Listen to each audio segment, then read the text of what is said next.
স্বশ্রিতা দানাদি সখ্যেন সম্যগনুকম্পিতঃ তেন তস্যার্জুনস্যাপি প্রিয় মদ্রূপবান্ধজ।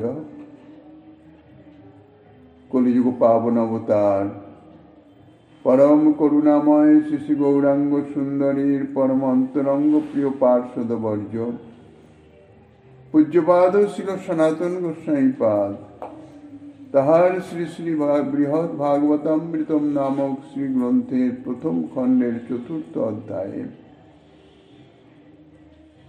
শ্রী হনুমন্তজি কর্তৃক পাণ্ডবগণের শ্রীকৃষ্ণ ভক্তি, শ্রীকৃষ্ণ সেবা, শ্রীকৃষ্ণ প্রীতি ইত্যাদি সম্বন্ধে যে গুণাবলী বর্ণনা করিতেছেন। এই শ্লোকে বলিতেছেন, ভগিনী সম্প্রদানাদি সখ্যাচরণ দ্বারা শ্রীকৃষ্ণ যাহাকে বিশেষ অনুগ্রহ করেছেন, সেই শ্রী অর্জুনের আমার আকারযুক্ত রথধ্বজ অতিশয় প্রিয় বলে আমি আপনাকে ভাগ্যবান বিবেচনা করে থাকি। ইতিপূর্বে শ্রী হনুমন্তজি বলেছেন যে আমি মহাদুর্ভাগা,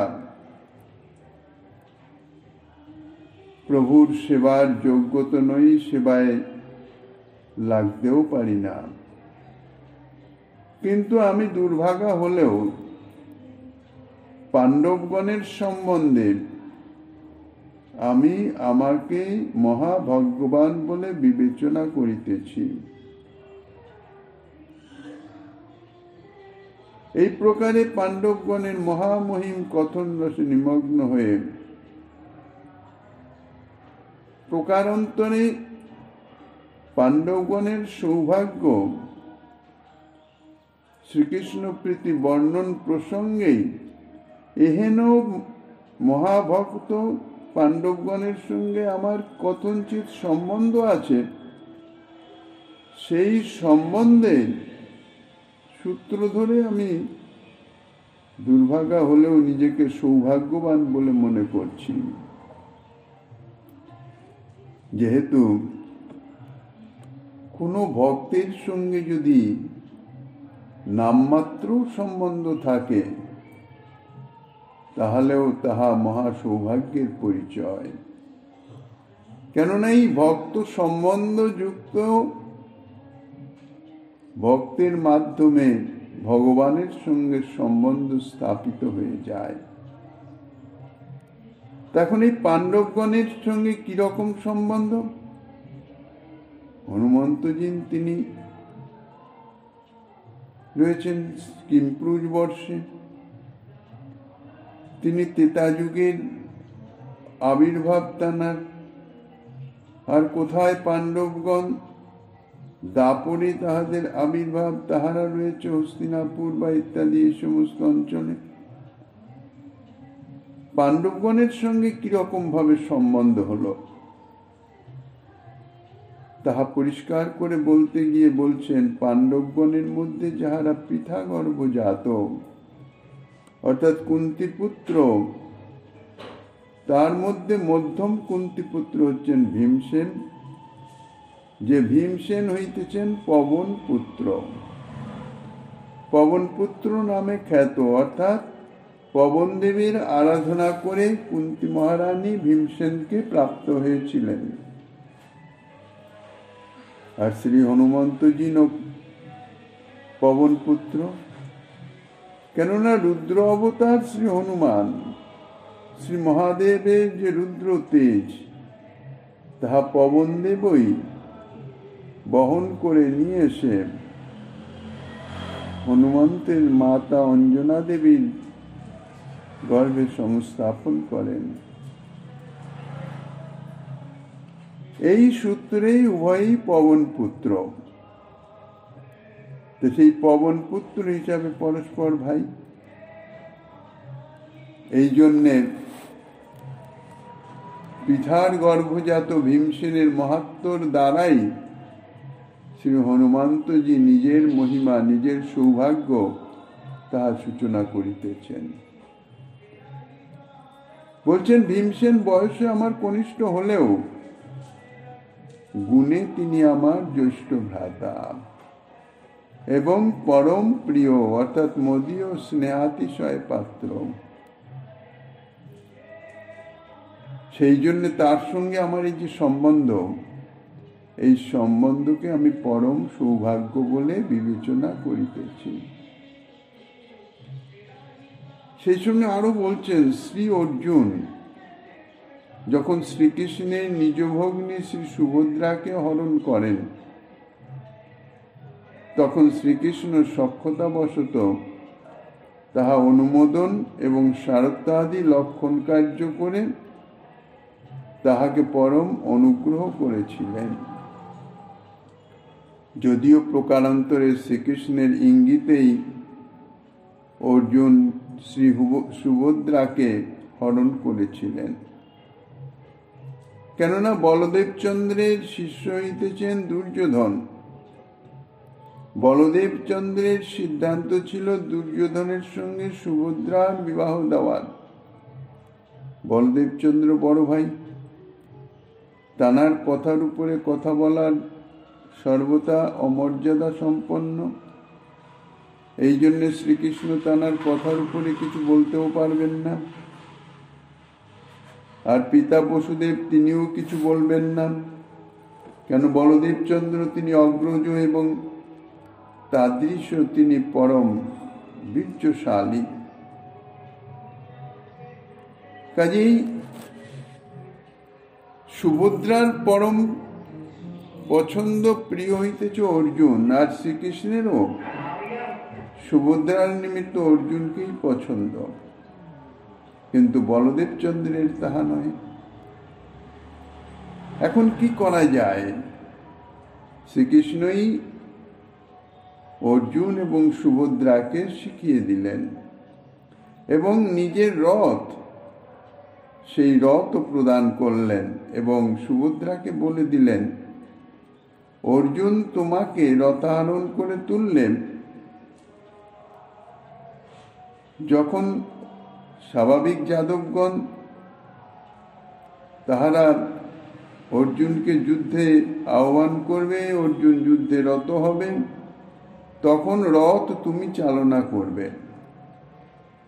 সুভদ্রাকে রথ চালনা বহু আগের থেকেই শ্রীকৃষ্ণ শিখিয়েছিলেন। রথ চালনায় পারদর্শী ছিল সুভদ্রা। এর পিছনেও নিগুড় উদ্দেশ্য আছে, হয়েছিল তাই।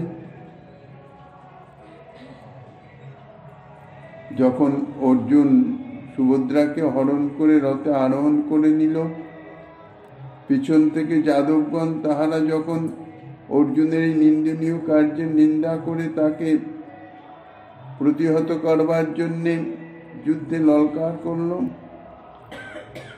অর্জুন যুদ্ধে রত হলে সুভদ্রা সেই রথ চালনা করতে লাগলেন।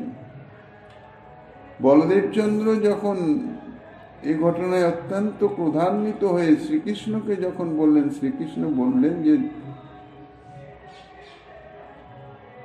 অগ্রজ, আপনি বৃথা রোষ করিতেছেন। আপনি সংবাদ নিয়ে দেখেন, অর্জুন সুভদ্রাকে হরণ করেছে না সুভদ্রা অর্জুনকে হরণ করেছে? সুভদ্রাই তো, আমি যা সংবাদ পেলাম, সুভদ্রাই অর্জুনকে হরণ করে রথে করে নিয়ে রথ চালনা করে যাচ্ছে। বলদেবচন্দ্র সংবাদ নিলেন যাদবগণের মাধ্যমে, বলে যথার্থ তাই। এবার প্রিয় ভগ্নী সুভদ্রা কাজেই কিছু বলতে পারলেন না। শ্রীকৃষ্ণ বললেন যে, দাদা যা হবার হয়েছে, আর লোকহাসি দরকার নেই, আপনি আহ্বান করে বিবাহ সম্পাদন করেন। হলো তাই। সর্বময় কর্তা তো শ্রীকৃষ্ণই, তাঁর ইচ্ছা ব্যতিরেকে কোনো কিছুই হয় না। কিন্তু লৌকিক লীলা, তার লৌকিক একটা ছন্দ ইত্যাদি তো থাকা চাই। সেই অর্জুনের যে রথ, সেই রথের ধ্বজা হচ্ছে কপিধ্বজ। সেই ধ্বজাতে হনুমানের অধিষ্ঠান। মধ্যম পাণ্ডব ভীমের সঙ্গে ভ্রাতৃত্ব সম্বন্ধে সৌভাগ্যবান, আর এদিকে অর্জুনের মহদাকার যে রথধ্বজ, সেই কপিধ্বজ রথ, কপিধ্বজ, তাহা অর্জুনের অতিশয় প্রিয়। এই জন্যেও শ্রী হনুমান নিজেকে ভাগ্যবান বলে বিবেচনা করিতেছেন। কুরুক্ষেত্রের যুদ্ধে অর্জুনের ধ্বজায় শ্রী হনুমান বিরাজমান হয়ে হুঙ্কারের দ্বারা বহু সৈন্য বিনাশ করেছিলেন। প্রভু প্রিয়তমানান্তু প্রসাদং পরমং বিনা ন সিদ্ধৌতি প্রিয়া সেবা দাসানাং ন ফলত্বপি। প্রভুর প্রিয়তম জনের পরম প্রসাদ বিনা, পরম কৃপা বিনা আমার ন্যায় দাসগণের প্রিয় সেবা কখনো সম্পন্ন হয় না বা পরম ফল প্রসব করে না। এই প্রকারে পাণ্ডবগণের মহিমা বর্ণন করিতে করতে শ্রী হনুমন্ত সিংহের প্রেম উছলে উঠল এবং সেই প্রেমের উচ্ছলতাবশত পাণ্ডব সদনে গমনের উৎকণ্ঠায়, অর্থাৎ তথায় গমনাবশ্যকতার যুক্তি বলিতেছেন। পরবর্তী 4টি শ্লোকে তাহা বলছেন যে বস্তুত দাস কর্তৃক অনুষ্ঠিত যে সেবা, তাহাই হচ্ছে দাস্য, আর সেই সেবাই হচ্ছে দাসদিগের একমাত্র প্রিয় বস্তু।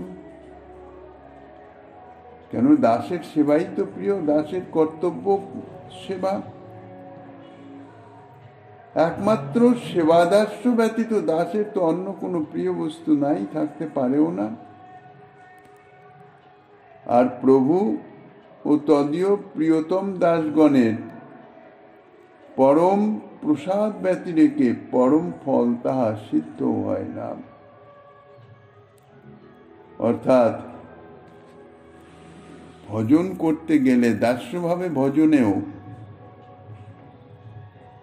যেমন প্রভুর কৃপা প্রাপ্ত হওয়া চাই, তেমনি সেই প্রভুর প্রিয়তম যে দাসগণ,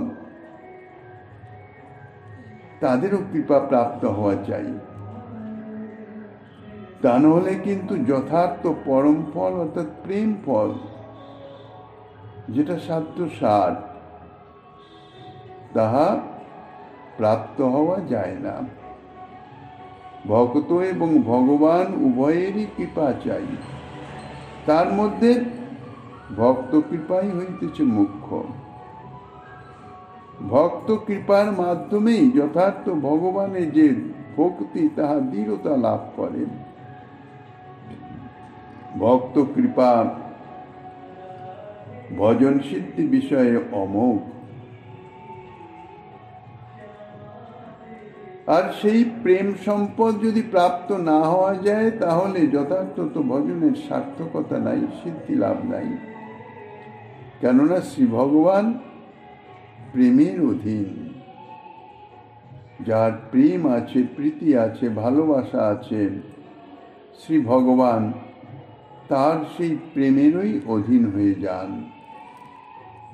তস্মাদ ভাগবত শ্রেষ্ঠ প্রভু প্রিয়তমোচিতম তত্রৌন গমনং যে সংদর্শনাশ্রয়নে তথা।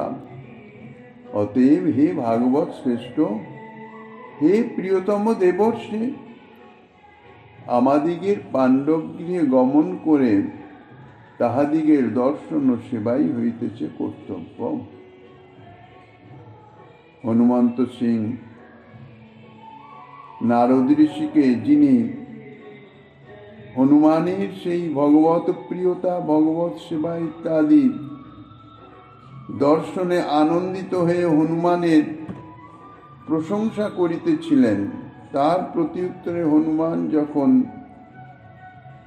তার অকিঞ্চিতকারিতা ঘোষণা করে পাণ্ডবগণের মহামহিমা বর্ণন করলেন এবং পরিশেষে বলছেন যে, হে ভাগবত শ্রেষ্ঠ মুনিবর, হে প্রভুর প্রিয়তম দেবর্ষি, এই প্রকার সম্বোধন পদদ্বয়ের ধ্বনি হচ্ছে যে আপনিও পাণ্ডব সদৃশ মহাভাগ্যবান। এই প্রকারের সৎসঙ্গ জন্য পাণ্ডব সদনে গমন ঔৎসুক্যের কারণ প্রদর্শিত হচ্ছে। হনুমন্ত সিং বলছেন, অতএব আমাদের মতো দাসগণের, আমরা যাহা প্রভুর দাস বলে অভিমান করি, আমাদের পাণ্ডব গৃহে গমন করা উচিত। গমন করে কি হবে বলছেন? গমন বলি কেন, তাদের অনুবৃত্তি করা উচিত। সেই অনুবৃত্তি কিরকম বলছেন? ভগবান কর্তৃক প্রদর্শিত প্রকারে, অর্থাৎ পাণ্ডবগণের দর্শন, পাণ্ডবগণের আশ্রয়, পাণ্ডবগণের সেবন, পাণ্ডবগণের বিরাসনাদি ইত্যাদি দ্বারা আমাদের পাণ্ডবগণের অনুবৃত্তি করা উচিত, অথবা শরণাগত রূপে পাণ্ডবগণের আশ্রয় গ্রহণ করা উচিত। পাণ্ডবগণের আশ্রয় গ্রহণ করলে তাহলে তাহাদের পরম প্রিয় শ্রী ভগবানেরও কৃপা প্রাপ্ত হওয়া যাবে। অযোধ্যায়াং তদানীন্তু প্রভুনা বিস্কৃতং নজর মথুরৈক প্রদেশে তদ্দ্বারকায়াং প্রদর্শিতম পরমৈশ্বর্য মাধুর্য বৈচিত্র্যং বৃন্দস্যোধুনা ব্রহ্মরুদ্রাদি দুস্তর্কং ভক্ত ভক্তি বিবর্ধনম। প্রভু তদনান্তিন অযোধ্যায় যে ব্রহ্মা রুদ্রাদি দুস্তর্ক ভক্ত ভক্তি বিবর্ধন পরমৈশ্বর্য মাধুর্য বৈচিত্র্য প্রকটিত করেন নাই, তাহা অধুনা মথুরা প্রদেশের অন্তর্গত দ্বারকায় ভূয়স প্রদর্শন করিতেছেন।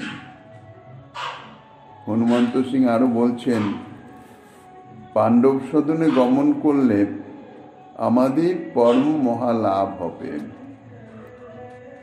কি পরম মহালাভ হবে? গমন উৎকণ্ঠা ভরে বলছেন, শ্রী মথুরা প্রদেশ বিশেষের একাংশ রূপ হচ্ছেন দ্বারকা। শ্রী হরিবংশে বৃক্রদূর স্বজামাতৃ বিষয়ক মধুদৈত্য বাক্য কি বলছেন?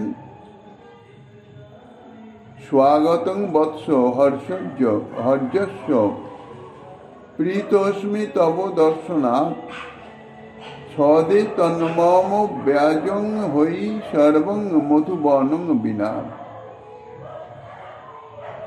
দদামি তব রাজেন্দ্র বাসশ্চ প্রতিগৃহ্যতাম পালয়িনং শুভং রাষ্ট্রং সমুদ্রাৎ নৃপভূষিতম গো সমৃদ্ধং শ্রিয়া জুষ্টমাভীর প্রায় মানুষন অত্রতে বসত সুতাত দুর্গং গিরিপুরং মহৎ ভবিতা পার্থিবাসন সুরাষ্ট্র বিষয় মহান অনুপ বিষয় চৈব সমুদ্রান্তে নিরাময়। অর্থাৎ এসো এসো বৎস হর্যক্ষ, তোমাকে দেখে অতিশয় আনন্দিত হলাম। হে রাজেন্দ্র, সম্প্রতি তোমাকে মধুবন ব্যতীত আমার সমস্ত রাজ্য সম্পদ ও বাসগৃহাদি অর্পণ করলাম। তুমি গ্রহণ করে এই সমুদ্র ভূষিত বিশাল রাজ্য অর্থাৎ গো সমৃদ্ধ ও নানা সম্পদযুক্ত আবিরপ্রায় মনুষ্য পরিপূর্ণ বিশাল রাজ্যে উপভোগ করো। হে তাত, তুমি এই সুদৃঢ় দুর্গবেষ্টিত গিরিপুরে আবাস স্থাপন করে পার্থিব বিষয় উপভোগ করো। এই মহান রাষ্ট্র অনুপম বিষয় বৈভবে পরিপূর্ণ এবং সমুদ্র পর্যন্ত বিস্তৃত হলেও ইহা নিরাময়। এই বিপুল আয়তন বিশিষ্ট অনার্ত দেশ তোমার রাজ্য হবে ইত্যাদি বাক্যে মথুরা রাজ্য সমুদ্র পর্যন্ত বিস্তৃত ইহা জানতে হবে। শ্রী বরাহ পুরাণে উক্ত আছে, বিংশতি যোজনানান্তু মাথুরং মম মণ্ডলম। বিংশতি যোজনাত্মক, বিংশতি যোজন অর্থাৎ ৮০ ক্রোশ, ৮০ ক্রোশ বিস্তীর্ণ আমার শ্রী মথুরা মণ্ডল। পরন্তু এই শ্রী মথুরা মণ্ডল শ্রী নন্দনন্দন চরণারবিন্দ ক্রীড়া বিশেষে বিভূষিত এবং পরম পাবনাদি গুণ যুক্ত।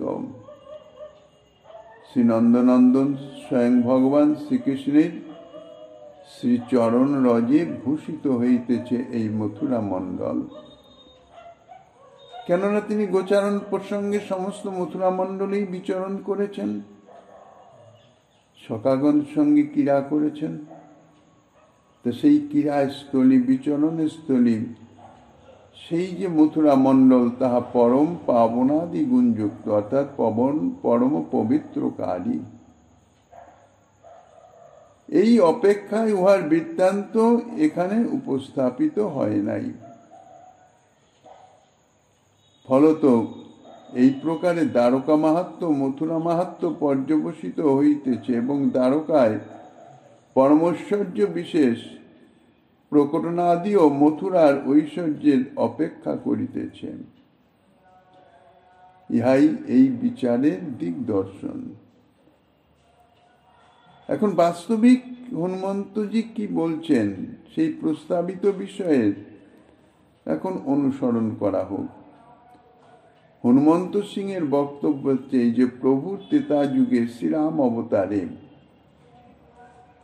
তাঁর যে রাজ্য অযোধ্যাপুরী, নিবাস স্থান, পরমধাম,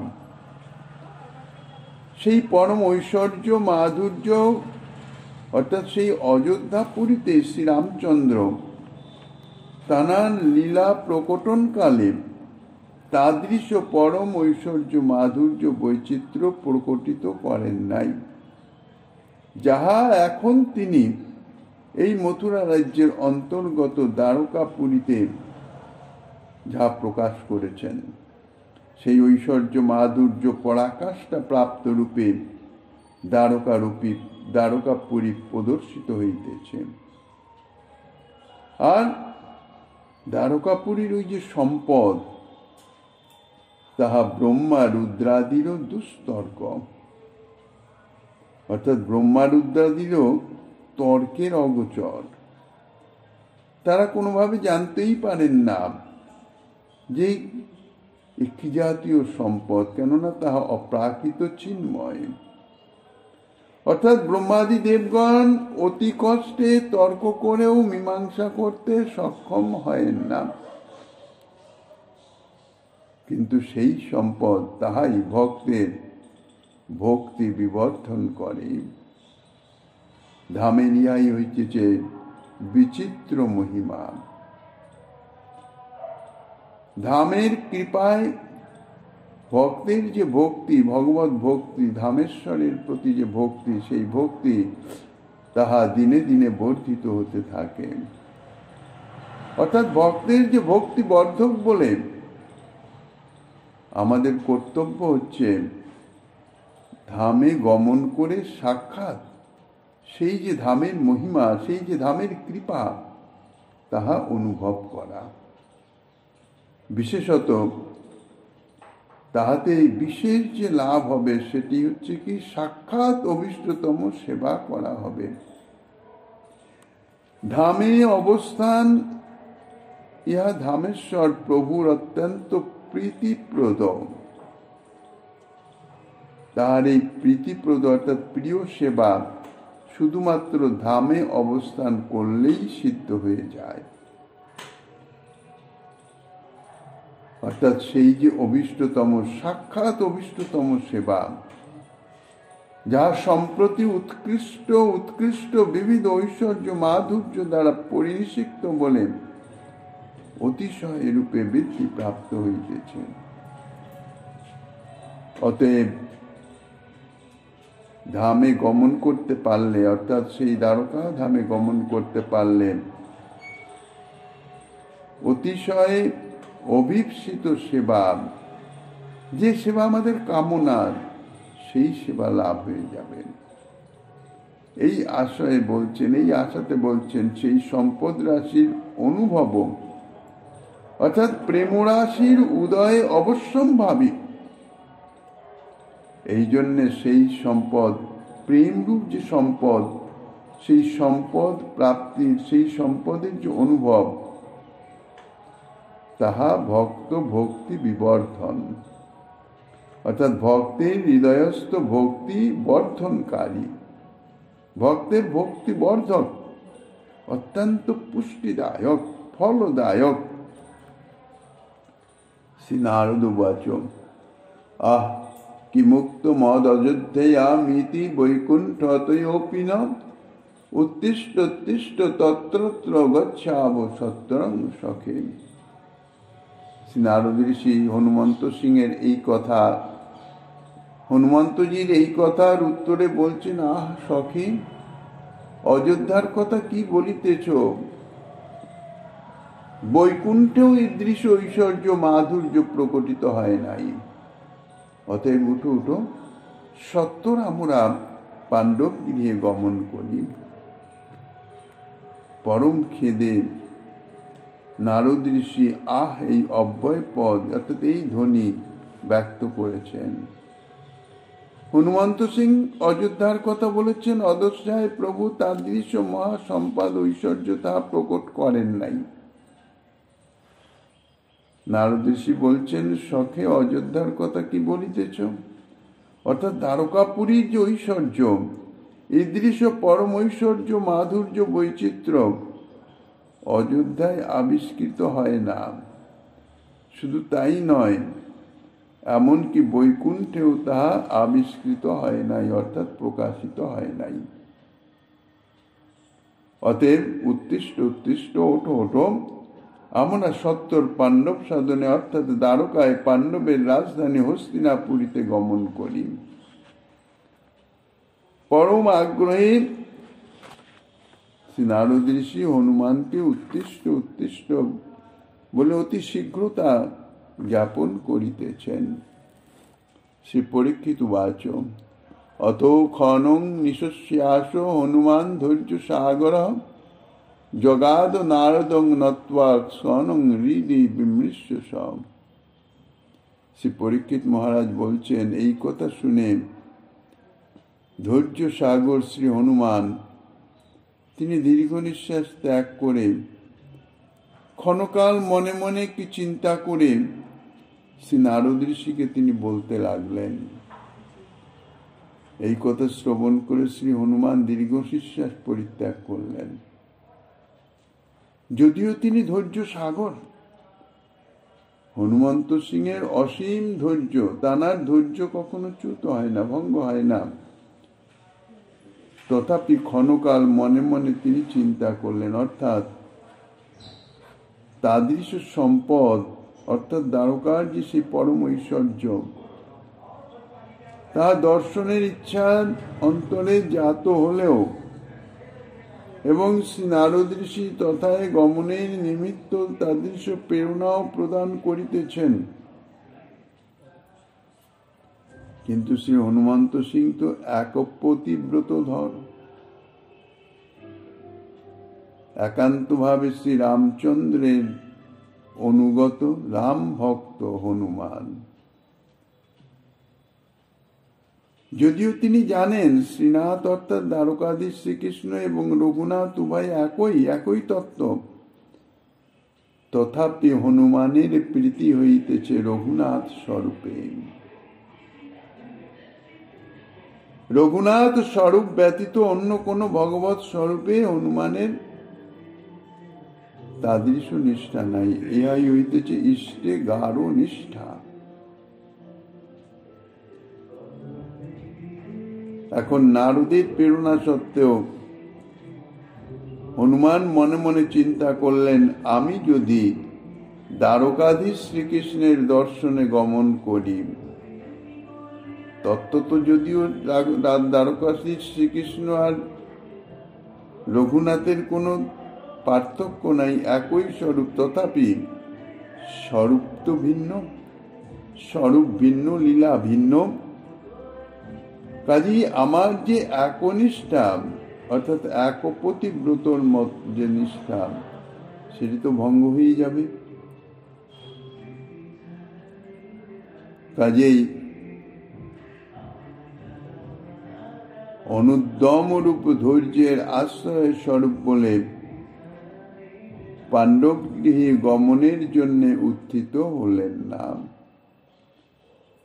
নারদ ঋষি হনুমানকে ওঠো ওঠো সত্তর চলো বলে আহ্বান করলেও তাঁর সেই যে নিষ্ঠা, ইষ্টে গাঢ় নিষ্ঠা, তাহা ভঙ্গ হয়ে যাবে। তাহা বিচার করে তিনি ধৈর্য অবলম্বন করে অবস্থান করেই রইলেন, গমনের জন্য উদ্যত হলেন না। শ্রী নারদের বাক্যে আবার অনাদর করলে তাহাতে অপরাধ হয়ে যাবে। এই জন্যে তাকে প্রণাম করে হনুমান বলতে লাগলেন, শ্রী হনুমান উবাচ শ্রীমন মহাপ্রভু তস্য পৃষ্ঠানামপি সর্বথা তত্র দর্শন সেবার্থং প্রয়াণং যুক্তমেব নঃ কিন্তু তেনাধুনায় অজস্রং মহাকারুণ্য মাধুরী যথা প্রকাশ্যমানাস্তে গম্ভীরা পূর্বতয়োধিকা বিচিত্র লীলাভঙ্গি চ তথা পরম মোহিনী মুনিনাম অপহবিজ্ঞানং জয়া স্যাৎ পরম ভ্রম। শ্রী হনুমান বলছেন, শ্রীমন মহাপ্রভুর প্রিয়তম ভক্ত পাণ্ডবগণের দর্শন ও সেবার নিমিত্ত আমাদের তথায় গমন করাই উচিত, ইহা যথার্থ। অর্থাৎ পাণ্ডবগণের দর্শন ও পরিচর্যার নিমিত্ত অথবা দর্শন পরম উপাসনার নিমিত্ত ভক্ত দর্শন, মহৎ দর্শন, ইহাও ভজনের এক অঙ্গ। কাজে সেই জন্যে আমাদের সেখানে গমন করা সর্বথা যুক্তিযুক্ত, গমন করা উচিতই। কিন্তু মহাপ্রভু সম্প্রতি পূর্বাপেক্ষা অধিকতর গম্ভীর মহাকারুণ্য মাধুরী প্রকটন করেছেন। বিশেষত তাহার যে সেই বিচিত্র লীলাভঙ্গি বিশেষ, তা বিশেষ মোহজনক। ওই সকল লীলা দর্শন করে অভিজ্ঞ মুনিগণেরও অতিশয় ভ্রম জন্মে থাকে, ভ্রমে পতিত হয়ে যায়। অর্থাৎ মহাপ্রভু যে অধুনা পূর্বাপেক্ষা অধিক গম্ভীর মহাকারুণ্য মাধুরী অজস্র প্রকাশ করেছেন, সেই যে কারুণ্য মাধুরী অর্থাৎ ভগবান শ্রীকৃষ্ণের এই যে বর্তমান লীলাবলী, যে লীলা তিনি করিতেছেন, তাহা পরম মোহিনী বিচিত্র লীলাভঙ্গি, তাহা প্রকাশ করেছেন। আর সেই যে বিচিত্র লীলাভঙ্গি, সেই লীলা পরম মোহিনী, অত্যন্ত মোহজনক। অর্থাৎ সেই লীলাভঙ্গি হেতু অপরাধের আশঙ্কা করে হনুমন্তজি বলিতেছেন, যদি কদাচিৎ তদীয় লীলা দর্শনে অন্যের ন্যায় আমারও ভ্রমে পতিত হয়ে যাই, কেননা তাঁর মানুষই লীলা, মনুষ্য অর্থাৎ লোকবৎ লীলা, তাহাতে যদি ভ্রম উৎপাদন হয়, ভগবত লীলা এমন লোকবৎ যে ভগবানের যে যথার্থ স্বরূপ তাহার বিস্মৃতি হয়ে যায়, ভ্রমে পতিত হতে হয় যে ইনি কি ভগবান, ভগবান হতে পারেন কখনো? যার নিদর্শন স্বয়ং সতী দেবী। সীতা অন্বেষণে শ্রী রঘুনাথের যে বনে বনে কাতর ক্রন্দনে বিচরণ, তাহাতে তিনি যে স্বয়ং ভগবান এ সম্বন্ধে সতী দেবীর সন্দেহ জাত হল। মহাদেবকে জিজ্ঞাসা করলে মহাদেব পরিষ্কার বললেন, তুমি প্রভুর এই যে মোহময়ী লীলা, এ লীলার মধ্যে বিচার করতে যেও না, তাহলে অপরাধে পতিত হয়ে যাবে। ইহা পরম মোহকারক, সকলেরই মোহ সম্পাদন করে। অর্থাৎ স্বয়ং ভগবান অপ্রাকৃত সচ্চিদানন্দময় ভগবান তাঁকে সাধারণ মনুষ্যবৎ বুদ্ধি বা বোধ এসে উপস্থিত হয়ে যায়, যাহা অত্যন্ত অপরাধজনক। সতীদেবী করলেনও তাই, অর্থাৎ মহাদেবের আদেশ না মেনে প্রভুর ঈশ্বরত্ব পরীক্ষা করতে গেলেন, সঙ্গে সঙ্গে ধরাও পড়ে গেলেন। তো হনুমন্ত সিং সেটাই বলছেন যে যদিওই কদাচিৎ প্রভুর যে বর্তমান যে পরম মোহকারিণী লীলা যা তিনি করছেন, সেই লীলা দর্শনের সাধারণ মানুষ তারা তো ভ্রমে পতিত হয়, তারা মুগ্ধ হয়ে যায়, প্রভুকে সাধারণ মানুষ বলেই মনে করেন। প্রভুর লীলা যেহেতু লোকবৎ মানুষের লীলা, সেই লীলার পর্যবেক্ষণের মাধ্যমে প্রভুকে সাধারণ মানুষ বলেই তারা ভ্রমে পতিত হয়, মনে করে অপরাধে পতিত হয়। যদি আমারও তাই হয়ে যায়, অন্যের ন্যায় আমারও ভ্রমে পতিত হয়ে যায়, কারণ তা পরম মোহজনক, মুগ্ধ করিয়ে দেয়, মোহিত করিয়ে দেয় সেই লীলা, তবে তো অপরাধ সংগঠিত হয়ে যাবে। এই জন্যে আমি বিশেষভাবে শঙ্কা প্রাপ্ত হইতেছি, ভীত হইতেছি। সেই লীলা শ্রেণী অত্যন্ত গম্ভীর। ভগবানের বর্তমান যে লীলা, তাহা এত গম্ভীর যে অনবগাহ্য, তার মধ্যে বুদ্ধি প্রবেশ করে না, অনবচ্ছিন্ন। পূর্বলীলা থেকেই ইহা পরম মোহজনক। পূর্বলীলা বলতে শ্রী রঘুনাথ আদি রূপে তিনি যে লীলা করেছেন,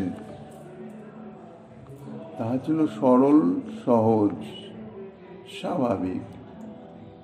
কিন্তু সেই লীলাবলী অপেক্ষা এই লীলা অত্যন্ত গম্ভীর, অর্থাৎ বুদ্ধি প্রবেশ করে না। শুধু তাই নয়, এই সকল লীলা হইতেছে পরম মোহিনী।